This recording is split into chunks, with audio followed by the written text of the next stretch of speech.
And we are back. Apologies about that, guys. You know how YouTube is. Unfortunately, when we're on YouTube, it always seems to give us problems. It's not problems that we want. I promise you, not a problem that I want. But, you know, you can't control these type of things. We are live for that reason. But what I'm going to do for everybody, and I don't have to do this, but I want to do this because it's only fair. Because you guys tuned in, you wanted to see the full video, so I want to do this for you guys. I'm going to combine this video, this live, with the previous live, and I'm going to release a special episode of this full interview I'm doing with Ron here as a special episode tomorrow afternoon. So make sure you check that out. I'll be tagging Ron in there as well too. It'll help get still Knicks fans some more exposure, help get us the full interview so you guys can see and hopefully enjoy. And again, thank you guys so much for joining the other space. We were rocking almost 110, 130 people watching that stream. So I appreciate everybody watching that one and all the commenters that we had. Hopefully we can get more people back in here in this one. So if you know those guys, please let them know that we have a new live stream up. We're going to be talking about the Knicks and where we left off, Ron, where you were coming off of. We're talking about Julius Randle and really the calls and the fact that everybody really complains. It's not exclusive to Randle to complain. Mm-hmm. LeBron was complaining in the USA game the other day. This is the Olympics. So, I mean, competition is going to give you that. Competition is going to make you complain. So, I mean, I don't understand why people are so against Randle, against what he means to this team, and, you know, just more so against everything he does, because he gets criticized more, I think, than most other people in our entire organization. Think about any player. Besides maybe Mitch, he probably gets a lot of the hate unnecessarily, in my opinion. I don't think he deserves any of it. Shout out to John Talento in the chat. Salute to you. He says, and now let's get started. He loves that line. I appreciate you. A lot of people like that line. I got to get a shirt with that, I think. Shout out to the chat gang. We will get to your comments as well, too. We got to wait for more people to come in and build it back up again. So don't worry. We'll get back to that. But if you guys didn't know, tonight's live stream is, again, with me and from still Knicks fans, Ron. Very special collaboration that we're having tonight. Just talking about all the things about the Knicks. Specifically, though, we're talking about Julius Randle. We talked about earlier in the show, the last video, which you guys can check out after this one, where we talked about Julius Randle potentially, going to the Clippers. We talked about that. So that's a crazy amount of things that we talked about there. You're definitely going to want to check that out. We talked about if Randle should play the 5. That's something else you're going to want to talk about. Again, we have a lot of opinions on it. I'm sure you guys have your opinions on it too. But if you want to know ours, just go back to that video after this one and we'll get to that. The last topic that we're going to talk about today, before we jump into the questions with all of the fans and get to what you guys have to say and talk about, I want to talk about the Julius Randle situation when it comes to, will he sign that extension? Will he stay? Will he be traded? And that's kind of where we want to, where I want to end today. Will the Knicks trade Julius Randle? We kind of talked about it with the Clippers a little bit, and I appreciate that. But I want to do a little bit more of a big dive into it, because the real question here is, or at least why we're talking about Randle potentially being traded, is because of that extension. Now, for anybody who doesn't know, Randle is eligible to sign a $180+ million extension with the Knicks at this point in time. But if he does not sign it and we head into the season, he will be in a contract year, meaning he will be an unrestricted free agent by the time the season ends, and he could walk if he wants to. And the walking part seems to have everybody in up in arms, very concerned that he could leave. I have a very, very distinct opinion on that because I understand who Randle is. I understand what he brings to his organization and all those great things as well too. But maybe some people don't, and they think that Randle is expendable and he can be moved, and maybe they're waiting for this season to prove their point right. And if that's who you are, I have no problem with that. At least you're not going the opposite way and criticizing with everything. You're just waiting for something to criticize. And while that's bad as well, too, I don't hate it as much. Ron, for you, Randle, trade, but more importantly, before we get to the trade, because the trade aspect, I think, is going to be affected by the extension. Let's talk about that extension. August 3rd came and went, wasn't extended. We're in August 7th now, still not extended. And I don't know if he is going to get extended. The reports are coming out that it's unlikely that he is. Ian Bagley reported it's not at the forefront for him or for the Knicks. So here we are, August 7th, and I ask you, like I'm asking everybody else, Julius Randle, does he extend with the Knicks this offseason?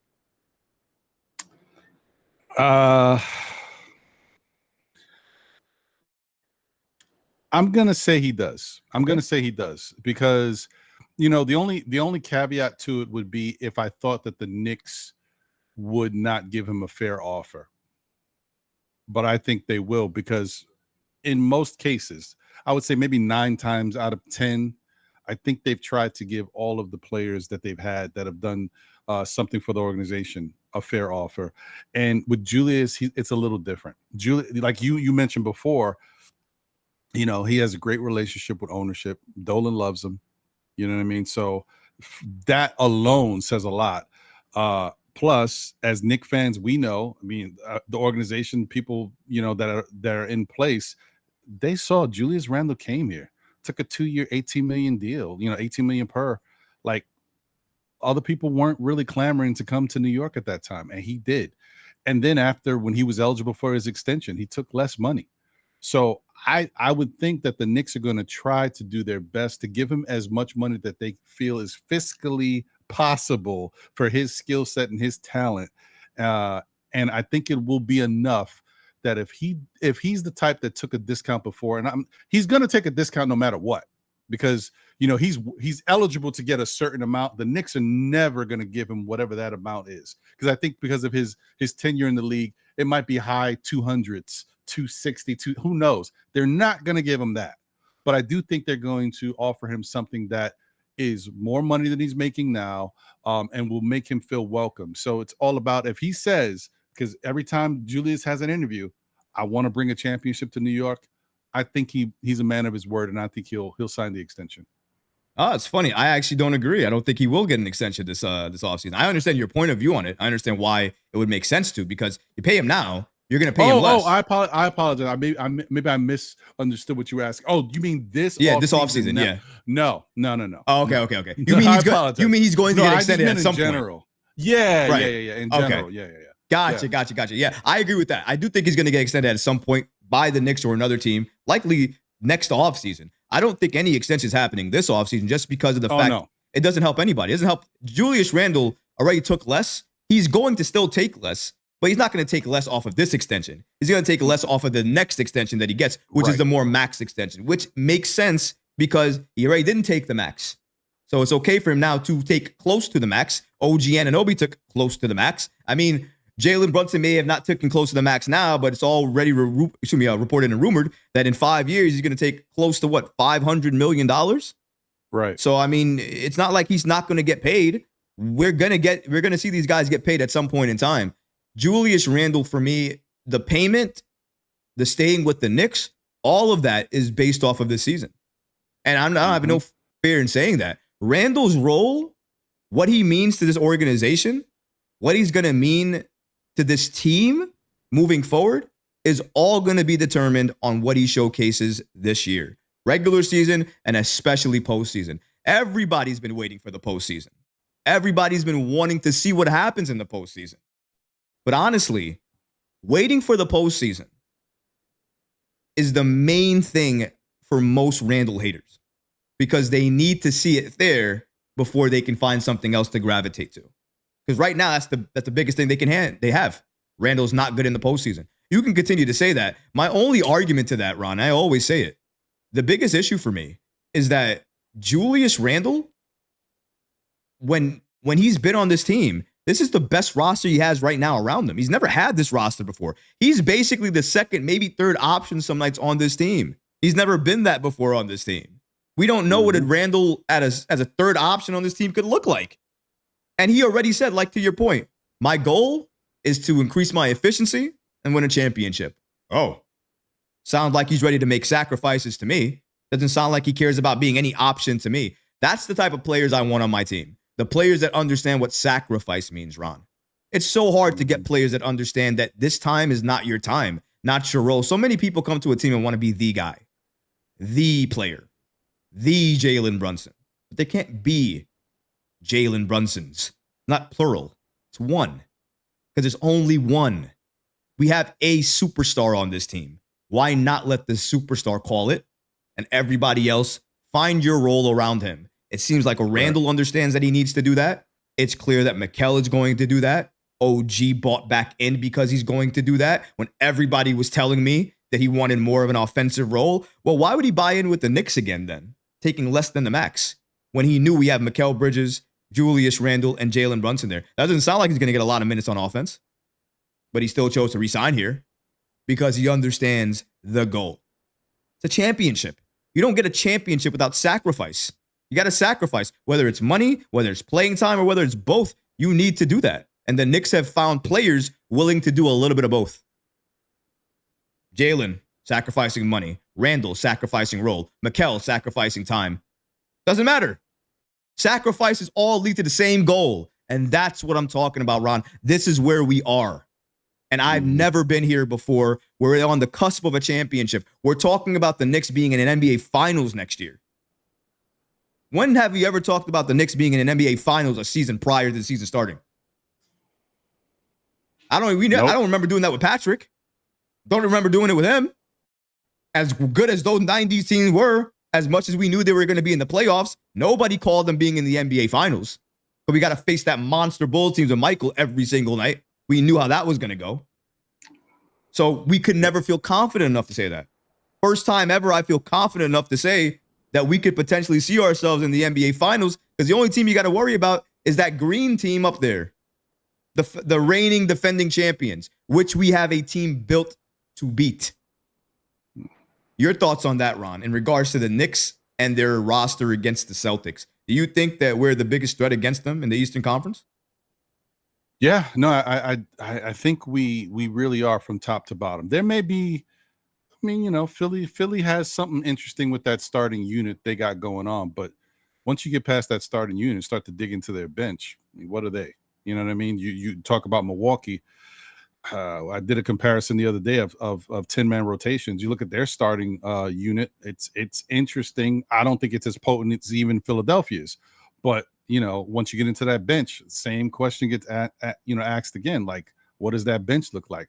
And you know, in fairness to Boston, I will say they I don't know how they did it, but they are a well put together team. They've got all types of offensive weapons over there. They've got great defensive weapons over there, and they have a solid bench.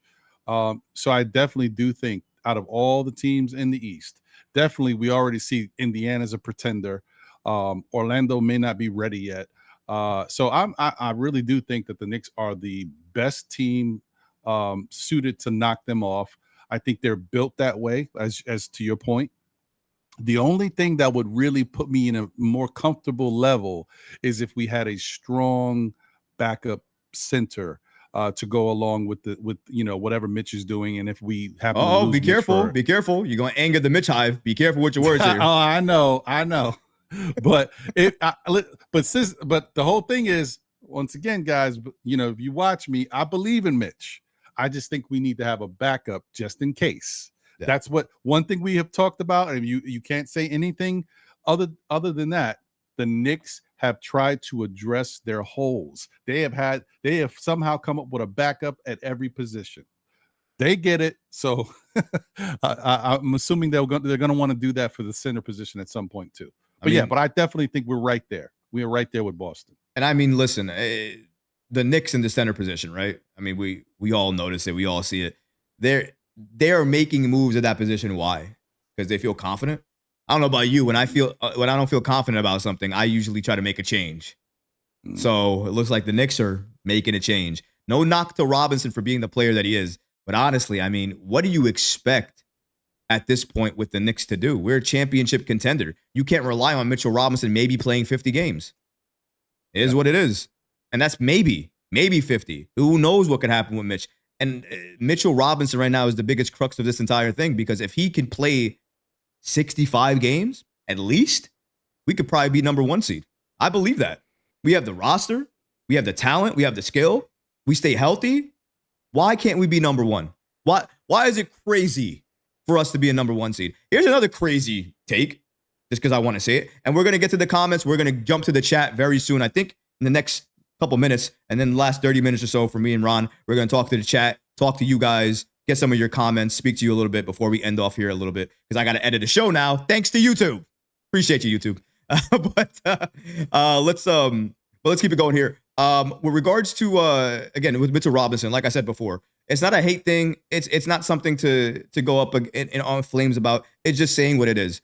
if you have a championship roster, if you're looking to compete for a championship or a title, you want to be sure at every position. We're not sure at the center position. We're looking to explore options there. The writing is on the wall. It's clear.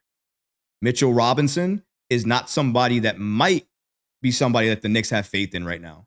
And that's okay to say. He's injury prone. That's okay to say. Does it make him a bad player when he's available? No.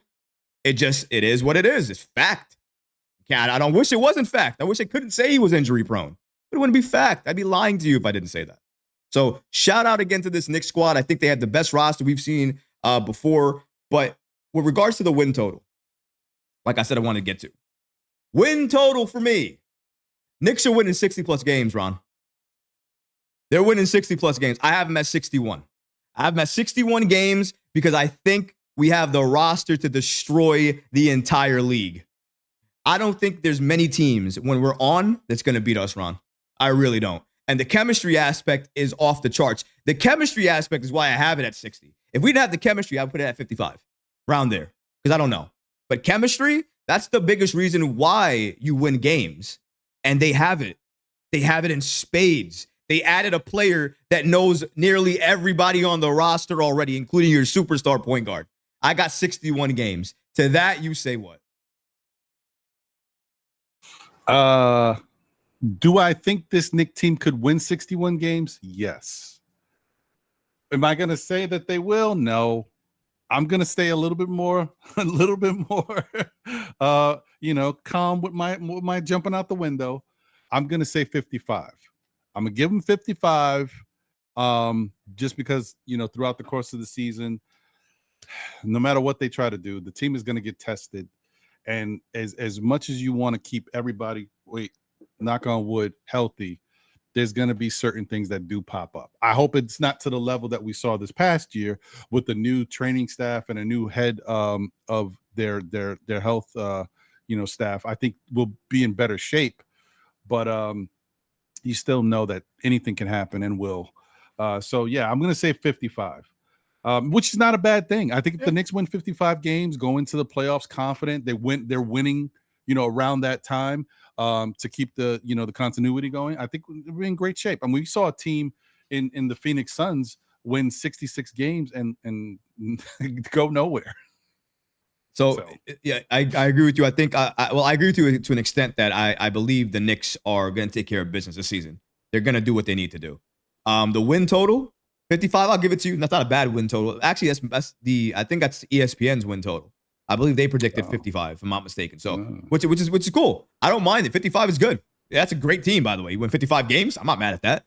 But I know this team can win 60. I know they can. They have the talent. They're too talented. The chemistry's off the charts. The East right now has a new big three, if anybody didn't notice. Big three right now is Boston, New York, and Philly. In that order. And only reason Boston is there is because they're the defending champions. Because I think the Knicks are a better team than Boston right now with the roster that we have. The wings that we have can shut down to an extent, to however much you can shut down a superstar, in Jason Tatum and Jaylen Brown. And if you bother them, which is all you can really do, that's when you get other people in the Celtics to get involved. And that's how you defeat the Celtics. You make it more of their team trying to expand and pass that ball around. You think passing the ball would be a detriment to a team. With the Celtics, them passing the ball around means that they're trying to shuffle it back to Tatum, back to Brown, because they understand that's where their offense is going to come from. The Knicks have the ability now to shut it down. They have two players that can switch on both of their superstars, whether they're in the paint or coming into the paint. We haven't had that before, Ron.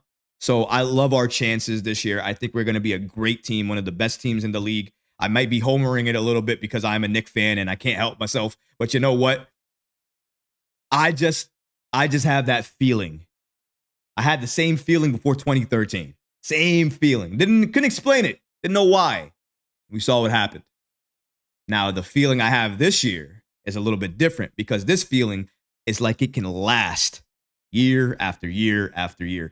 But we're going to see what happens. Shout out to the chat gang. We have about 25 minutes or so, Ron. I want to talk to the chat gang, see what they have going on. Right now is the time to get your comments in. So hit up the chat. We're going to go through all of them. David Smith says the Knicks will probably win in mid-50s. However, the playoffs are what really matters. Second round exits no longer good enough. That's true. I guess that's a good point, actually. What is the definition of success for this Knicks team this season? I think with all the talent, with everything that they've added, I would say success probably is defined by Eastern Conference Finals. What would you say? I would agree with that. I think a lot of people want to put finite stuff on this Knicks team because of what they've already done and having Tom Thibodeau here. But I will say that, yeah, Eastern Conference is that's the barometer. Like, that's the minimum for this team. If we were good enough to possibly get to the Eastern Conference last year, if health would have worked out for the team, I don't see why they shouldn't be thinking that. I mean, if you ask Jalen Brunson, we know how he feels. Yeah. It's championship or bust for Jalen, which that's why he's our captain. You got to love him. But I think that's it. I think for me, it's Eastern Conference is where we got to get to. But I do definitely think that, if we have a healthy team, this team can make it to the finals. I think they can knock off Boston like we already talked about. And it's interesting because when you look at the Knicks teams, every year, it's always fighting against the analysts and the prognosticators, right? CBS giving the Knicks the craziest odds to win games I've ever seen in my life. That's why I don't listen to anything they say. But then it was interesting because a couple weeks ago, NBC came out with their power rankings, and they had the Knicks number 2. And I thought that was pretty impressive. Number 2 in the East, number 4 overall. Oh. So it was Boston, 2 West teams, and then the Knicks. So, but that's still saying number 2, right behind Boston. Right. So that was saying a lot. Knicks 100 GM says, I don't know, Troy. Magic and Pacers are legit. Magic is coming up. I'll give the Magic that. They're young. They're still young, though. Last year showed me a little bit. They're going to have to prove themselves again this year. They can be good, but the East has gotten better as well, too. I think the Magic took advantage of a lot of teams last year because nobody saw them coming. And I think this year, a lot more teams are going to hone in on them and focus in on them. So I don't think it's going to be much of a surprise as much anymore. The Pacers, same thing as well, too. They were a little bit of a surprise. Nobody thought Halliburton was going to control that team as much as he did. And he turned out to be the all-star that they needed. So I think a lot of the teams that people are worried about, we were only worried about them last year because we never expected it from them last year. We expect it this year. It'd be like saying Detroit you're worried about because Detroit now has another year underneath their belt. But they were nothing last year. You expect them to be nothing this year, too. That makes sense. But I don't think I fear the Pacers and the Pacers and what's the other team you said? Orlando. Pacers and Magic, yeah. I don't fear the Pacers and Magic so much. The Cavs are a little bit of a situation for me because I don't fear them as much. But the thing is, they have the chemistry thing going on, don't they? With the roster that they have. I mean, they're building chemistry. Donovan Mitchell's still there. I guess Darius Garland's still there. So, I mean, what do you if you had to pick a team other than the Celtics that you think that a team in the East should be worried about, what team would that be other than the Celtics? Philadelphia. Right. It can't. You're not thinking of like the Magic and the I get they're good teams. We're talking about the teams that are the teams you're going to be fearing or facing against in the playoffs. You're scared about facing the playoffs because of the talent level. Like, that's what I'm talking about. I don't feel that level with the Magic. They're a good team. Same thing with the Pacers. Good team, but again, there's a level to it. Go ahead. You know what it comes down to, Troy? It comes down to the fact that every single year, being a Knicks fan and watching this team and trying to understand, how we stack up against other teams around the league, every year we go through the same thing. Yeah. Oh, the Knicks are going to be good, but, everybody else is getting better. Every year I hear the same thing. And guess what? Every year I'm watching the Knicks continue to get better. They're actually progressing and excelling each year. So it's like you always hear, and there's no knock on any fans who feel this way. Yes, all these teams, they're young, up and coming. Teams like OKC have shown a lot. Like, they've taken the next step a lot quicker than you would expect. But with all these other teams, I always say the same thing. The Knicks have gotten better too. You still got to worry about the Knicks. And even if the Knicks added no pieces, they were a good team to begin with. Sometimes it's the fear of the unknown, right? With like the Indiana Pacers. Everybody was talking, man, the Indiana Pacers, they're a steamroll team that were going to run over you with all that offense. And it's right. They were running through a lot of teams in the league. until they got smacked, right? Until you got to see, there's some kryptonite there. They're great offensively, but defensive, they got a lot of holes. I always felt like, shout out to Knicks 100 because he did say, matchups win fights. Taking a quote. Yeah.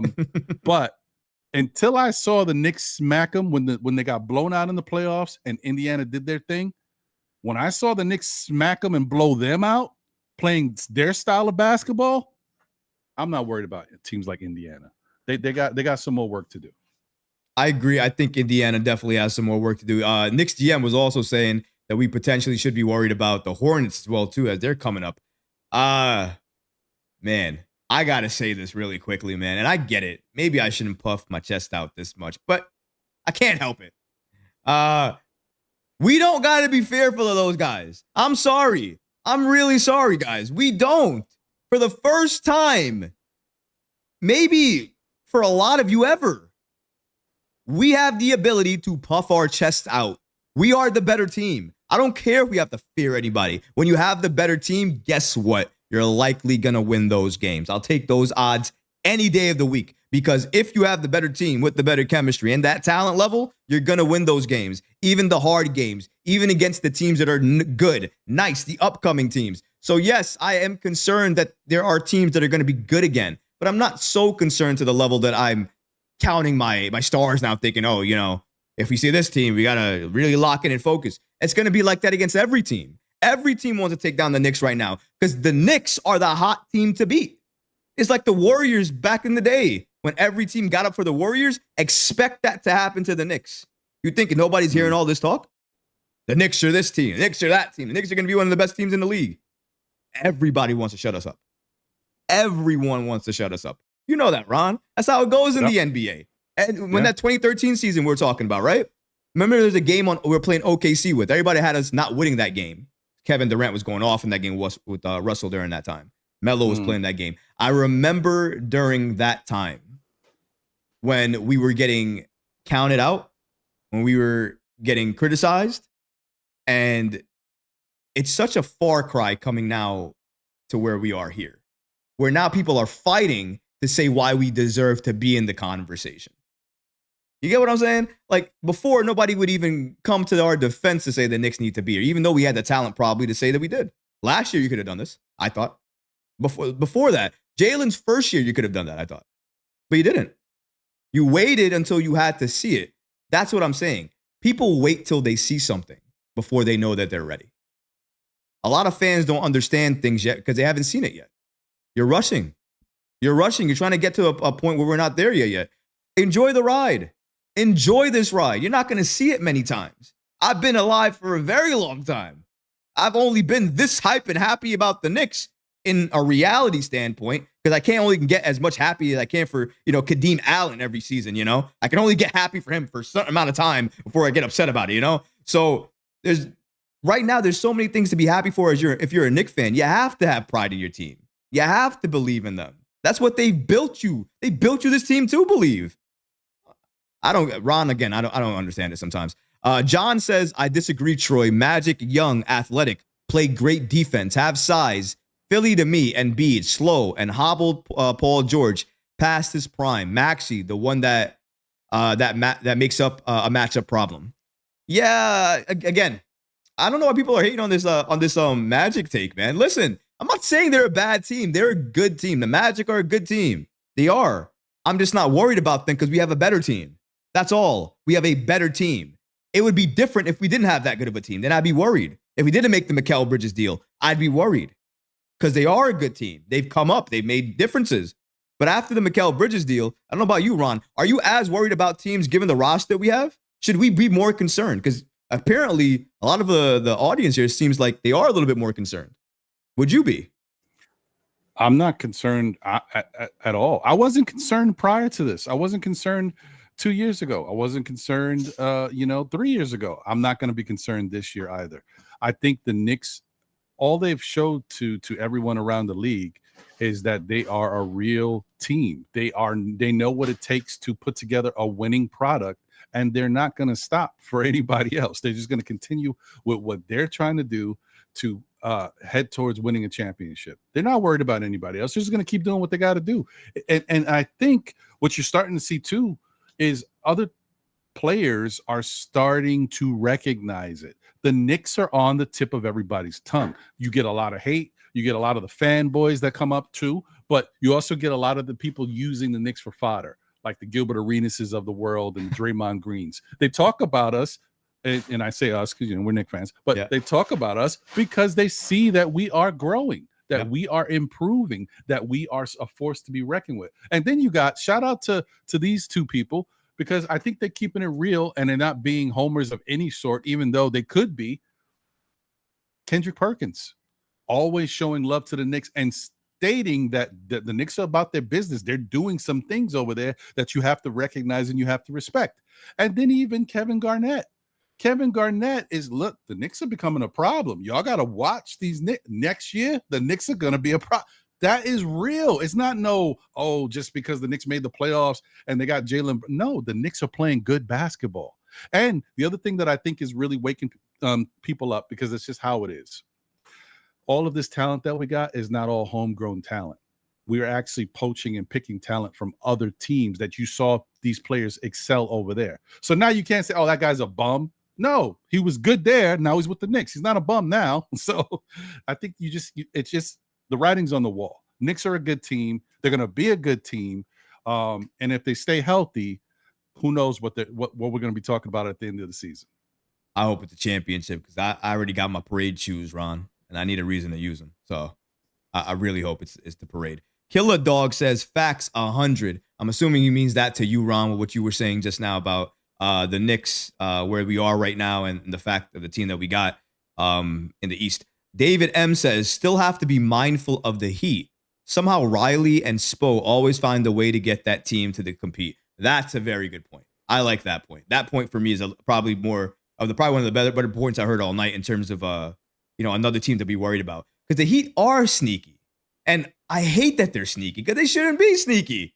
They don't really have that great of a roster, do they? Not really, with Tyler Hero, Bam, and Jimmy. Bam, I know, is killer, but like, is Jimmy killer?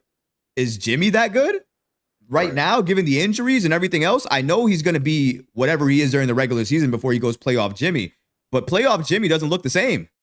Playoff Jimmy looks a little bit different now. Playoff Jimmy gets hurt now. Playoff Jimmy's human. It's different. So the Heat are somebody to watch, but how much do we want to watch them? Watch them to an extent, but people are watching us. It's our time. We are the team to beat. We're one of the teams to beat. We are. Give us that respect too. I'm giving respect to all these teams. Don't think I'm not. I respect them in their talent level, but I also respect what we're doing, what we have, and what we have to combat all of that.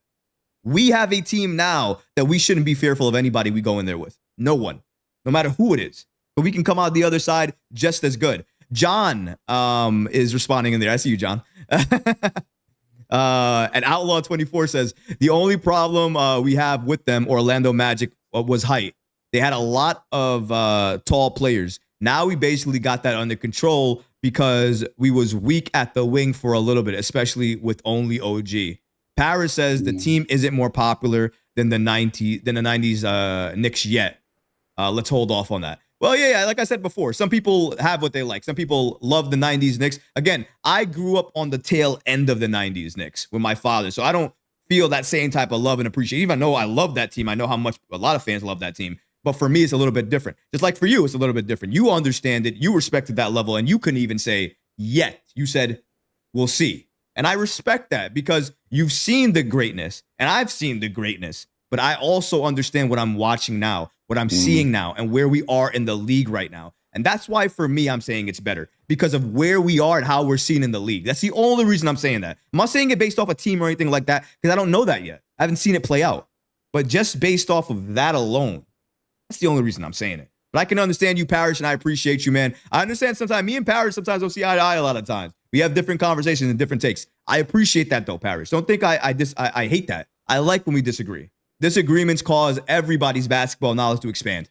So you're helping me by doing that. So I appreciate you. Shout out to the 82 concurrent people we have watching the stream. We had a lot more in the first stream, and I know people are probably watching that replay right now, probably not even understanding we have this one up. But I promise you, the video will be combined. I am doing that as soon as we get off of this, combining it, and it will be scheduled for tomorrow afternoon, probably right around the time where the Olympics is going to be around. So hopefully you can kind of watch that in between your times where you're catching it. We'll have that up for you. And not even only that, I'm going to go even further beyond that. I'm going to create some clips from the actual show as well, too. And we're going to have that go out as separate videos as well. So I'm going to give you guys everything, okay? I'm going to work to the bone. I'm going to give you guys everything because that's how much I love you guys. And I love Knicks, love the Knicks content. And I love giving back to the community. That's why Knicks Live is here in the first place, right? And by me saying that before we end the show, I want to say again, still Knicks fans with Ron and John on the screen. At Still Knicks Fans, okay? It's everywhere. You can see it on YouTube, on social media. You gotta follow the platforms, though. You're not going to be able to get any of their new content, anything that Ron's doing or John's doing, especially with John running away from me each and every stream when I try to get him on the show. You know, you're not going to be able to see why unless you tune in and watch what's going on with Ron. But now, shout out to John. I know he's dealing with a lot. Really appreciate what you guys have going on. And hopefully one day we can get that show going. But again, guys, please make sure you support all Knicks content creators, not just myself, not just Ron, but anybody else that does this. I can tell you for a fact, doing this on a day-to-day basis is not easy. Being able to get content out like that, having talking points is not easy. But you guys make it so much more enjoyable by allowing us to be able to come into your lives each and every night, each and every day, whatever it is, and give you that content. So I really do appreciate that. Ron, before we end up today, I want to go through a couple more comments here. I know you're chatting with a couple more people right now, so I appreciate you doing that on the other end there. But I want to go through a couple more comments because we got about maybe 8 minutes left, and the chat is still a little bit lively. So let's see. J Tap says, Troy got me out here ready to run suicide drills. Let's go. Let's go. So apparently I got some people hype. I appreciate that. Quiet Money says, salute to Troy, salute to Ron, salute to you, brother. I really appreciate you. Quiet Money says that Parrish is a hater. Listen, I don't think Parrish is a hater. Parrish is very, what's the word I'm looking for? He has a certain perspective about the Knicks that he likes to look at and he likes to see. Nothing wrong with that. Everybody has different perspectives. I like those perspectives. That type of perspective helps me understand him, what he thinks about the team, and that's how we have a conversation. So I don't mind that at all. I love the disagreements.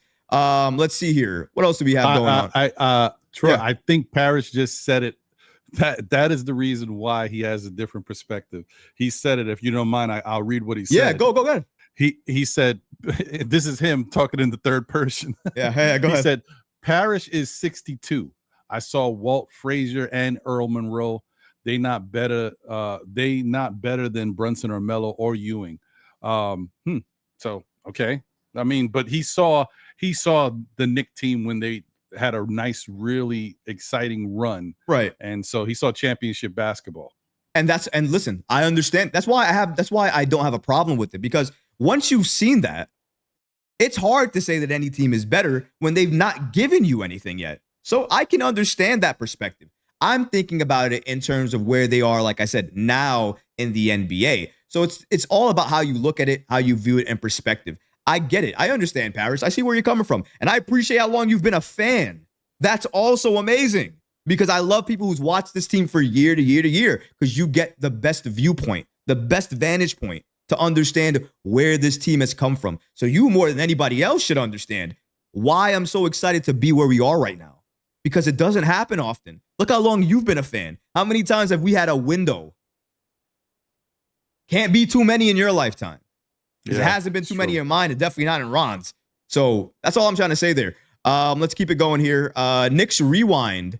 He's on the screen right now. I'm trying to see what he said there.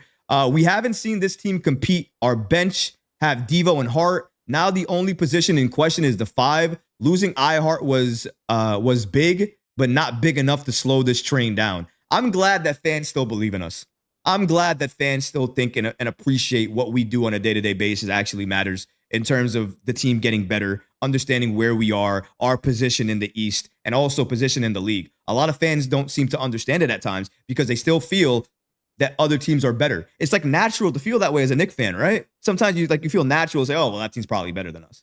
It's not natural to say the Knicks are better. That's why everybody's going at me right now, because it's not natural to say the Knicks are the team to watch. The Knicks are the team to beat. I understand that. Oh my God. Knicks GM is saying Earl the Pearl not better than Brunson. Come on, man. Earl the Pearl. Let me continue going here. Earl the Pearl was a stone killer. That's nonsense. They're going off in the chat. I appreciate it. Listen, I'm not trying to go back and forth with you guys. Listen, I'm not saying who is the best generation of Knicks, what player is individually better than the other player or fit or anything like that. You guys go crazy in that with the comments. All I'm trying to say is I am legitimately happy that we finally have a team that we can root for that has championship aspirations. Let's just leave it at that before we continue here. All right, last comment, and then we're going to end the show. And I want it to be for somebody new. Let's see. Let's go for David, because David has a nice comment here. David Smith, when all said and done, Brunson could go down as the greatest Knick of all time. Well, you know what? I think we all in some way can agree with that. Not saying he's the greatest Knick right now. Not saying he's over Walt right now. But if he continues in this trajectory, I can see him becoming one of the greatest Knicks of all time. Ron, with Jaylen, his success, what he's doing right now, and his trajectory, you've seen some of the best Knicks of all time grace the court. If he continues with the run that you've seen, what are your expectations for Brunson when it's all said and done and his legacy? I think he definitely will go down as definitely one of the best Knicks we've ever had. I think more importantly, the way he plays and his grit and his tenacity and just what he can do at his height, I think he'll go down as one of the best players in the NBA, period. And I also think that, it's one of those things where you just hope that Jalen Brunson gets a fair shake to create something special here with this New York Knicks team. And I say that knowing that I've seen it in the past, right? He's a lot more personable, okay? He's a lot more forthcoming. He wears his heart on the sleeve. So automatically that's endearing to the Knicks fan. And I think that the fellow Knicks fans will love that about him. And that's going to help him going forward. And I mean, look, he even has a podcast going on throughout the season, which is crazy. It's unheard of, but right. This is the day and age now. Right. How it works. But I did watch Patrick Ewing, right? And I'm not saying he's nowhere near Patrick Ewing. Patrick Ewing was not personable. Patrick Ewing did not want to do interviews. Patrick Ewing wasn't the best person to talk to on any level after a game, especially if the Knicks lost. Oh, yeah. But I do know that in the end, Patrick Ewing gave his all for this New York Knicks team. He put blood, sweat, and tears out there on the court. He was our best player for a reason, and he had no real consistent help. He had good players surrounding him. No knock on John Starks, the Xavier McDaniels, the Oakleys, all of these guys, the Anthony Masons, but just never like to the same level of Patrick Ewing. Whereas some of these guys nowadays, like Jalen Brunson he does have the benefit of being out there with a Julius Randle. He does have the benefit of being with an OG Anunoby, who I think is going to continue to grow in this league and be one of the better players. So he has that at his disposal. And I hope he just gets a fair shake from the Knicks fan to understand that he is one of the best things that we've had in a long time to come along. What is his legacy defined by? Is it just because he changed the culture and he helped bring consistent winning to the team? Or are people going to judge him by championship? Because if he doesn't win a ring, will they look at him differently? Will he not be one of the better players that we've always had? So I don't know. But I think he definitely should go down as one of the best eventually if he continues to do what he's been doing. So I'm looking forward to it.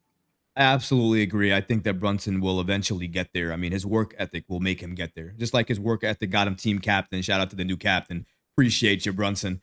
I think that the sky's the limit for this kid. I've never seen a point guard for the Knicks, like in terms of having New York behind him like this, coming to New York in 2 years and doing this.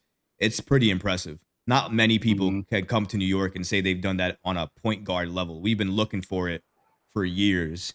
I mean, we've been devoid of it for years. I know we had Earl the Pearl. I know we had Walt, but I mean, we're talking about 70s.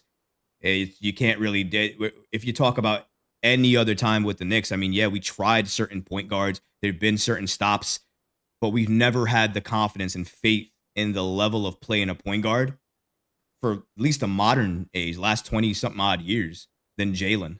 Jalen has been the constant. And for me, that constant will take him to the levels he needs to go to. That constant will take us to the level we need to go to. And that is an NBA championship.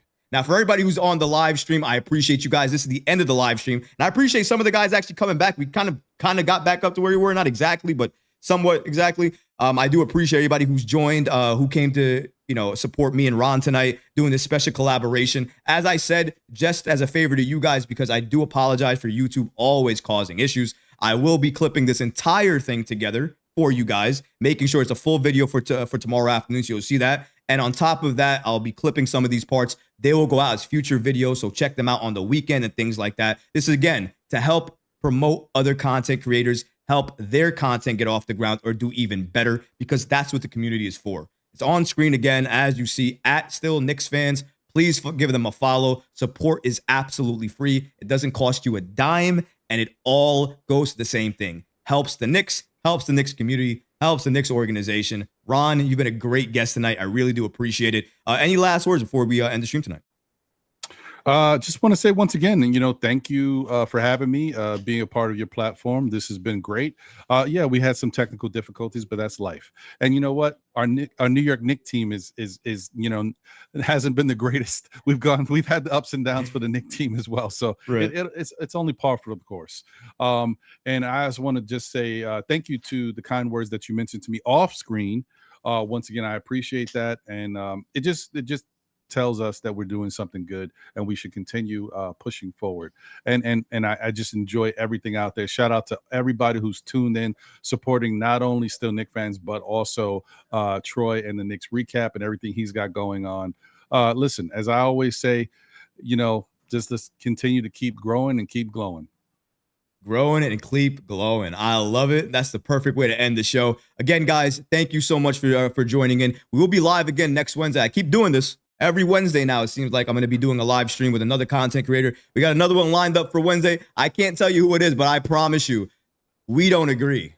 And the amount of back and forth that you're going to see with that content creator is going to be off the charts. Legendary, if I should say so myself. So please make sure you're tuned in for that. We will also be having a live stream on Friday, this Friday, basically in 2 days. We're going to be talking about Scott Perry, his comments on Julius Randle. Also, Bobby Marks was in the news recently talking about Julius Randle and how much he would probably want to give Randle as an extension. So those topics will come up again this Friday. Don't forget, support is free. Support the Knicks Recap. Support Still Knicks fans. Don't forget to smash and obliterate that like button. Smash that subscribe button. We're trying to get to 20K subscribers, 4K away. You guys, your support, you guys are the reason we're going to get there. So please and thank you so much for joining the show today, for supporting the stream. And until next time, guys, me and Ron, we're out of here. Peace and love. Thank you, guys. And again, see you next week. Peace out, guys.